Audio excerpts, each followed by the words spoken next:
Fellow tennis nerds, I hope you are well. Welcome to this Head Speed Legend MP2 review. Why is there a 2? Why is there another blacked out legend? Many good questions. However, this racket actually comes in with a different layup, meaning what's inside the racket, the mold is the same, structure of the racket is the same, but the layup, what is inside the racket, has changed a little bit, and they've introduced a new material, which is not entirely new to tennis, but could be the first time they apply it in this way, and that's called Hy-Bor. And that's in this application, I think it's Hy-Bor 2. I don't know all the background. I've tried to do as much research as I can about this racket, and it might be one of the prettiest rackets on the market, this one, with some carbon detailing here on the sides, a shiny gloss black. What's not to like, really? Like, it's a very, very pretty racket. What is then Hy-Bor? Hy-Bor is a trademarked brand of hybrid composite materials that combines boron fiber, and boron has been in rackets before. You might even remember a racket called the Prince Boron. I'm sure it's been in plenty of other rackets if I remember correctly, but it's a combination of boron fiber and carbon fiber.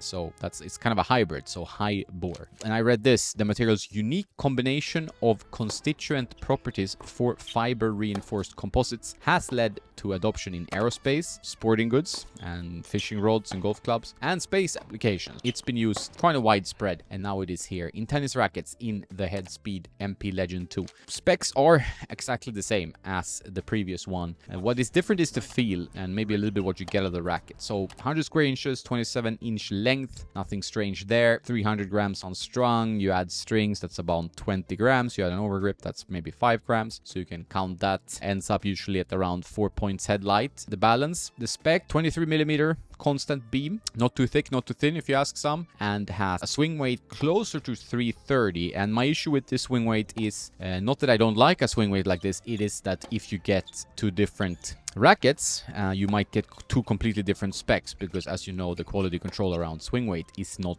great. So that would be my worry, that I get a speed of 335 and one 325, and then 335 for most club players, even advanced ones. Not for everyone, but might be a bit much. What it does do with this swing weight is that it does pack a punch. The power level is good. Maybe the power level is even a tad higher with this Hy-Bor in the layup. The feel is a little bit cleaner, but not as muted as the Oxetic 2.0 only version. So it feels a little bit more solid, maybe a bit firmer as well. I feel like the Hy-Bor could maybe add some stiffness. Not saying it's a harsh racket, because it doesn't really play that harsh to me, but it does have a little bit of a firmer feel. The idea is, of course, that to have a stiff frame that can also be light. That's usually the case with these technologies. It's still pretty whippy though. That's the thing with the speed. The speed has a pretty aerodynamic design. It's not super heavy. It's 300 grams on strung, so you will still be able to swing it pretty fast. That's a good thing. The Pro with 1820 is definitely more sluggish and even higher in swing weight. Power stability, very good. I felt a bit more power and maybe a bit more stability with the Hy-Bor compared to the 2024 version with the touch paint, and that touch paint I did not like. But I also tried the regular Legend one, and I do feel like I get a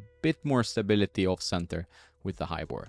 Control and spin are similar. Like for a flat hitter who wants to go big in attack and get to the net, this string bed has a tendency to be a bit open, and that is usually my peeve with this racket. Like that's why I like the Pro a lot more. A little bit more consistent from the string bed. Here I feel like if you hit with a low spin, it can work, but if you want to really flatten out the ball and go for small targets, this can be a bit erratic in some cases. You know, that's why I personally prefer 1620, 1819, these kind of slightly denser patterns. This is my personal take, being a player who likes to hit a bit flatter and likes to go for smaller targets. If you're not that player, speed can be very good. Feeling comfort, like I said, the feel is a tad cleaner, not as dampened, so a bit more raw with the Hy-Bor layup. I feel like that's could be a good thing. I did like it with head links, for example. Links Tour is a little firm in it, so you would have to drop tension. Tried some other string setups. I still felt like the head strings worked the best in this frame. A very versatile frame, has a lot to offer for players who are